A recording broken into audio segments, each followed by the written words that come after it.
Hindistonda operatsiya bo'ldilar. O'sha operatsiyadan keyin vafot etdilar.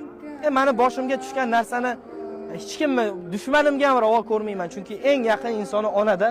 Onani mayitini grobga solib, samolyotga yuklab, kargodan olib borib ko'mishtaqa buni musibat bo'lmasa kerak, vallohu alam.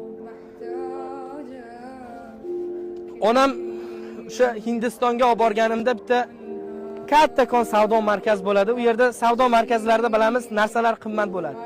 Popkorn so'raydilarda, onam, o'g'lim mana shu popkorn yegim kelyapti. Qarasam bir 2 barobar boshqa joylardan sal qimmatroq. Ona, sal qimmat ekan, qo'ying shu narsani keyin olaylik. Xo'p dedilar onam. Xo'p dedilar. Operatsiya bo'ldilarda o'tib qoldilar. Hali ham qalbimda orzu bo'lib qolganki, o'sha $1000 bo'lsa ham o'shani olib bersam bo'lmaydimi? $1000 bo'lsa ham olib berardim. O'sha kunga la'nat bo'lsin, nimaga ota-onamga yaxshilik qilmayman. Haligacha qalbimda armonda.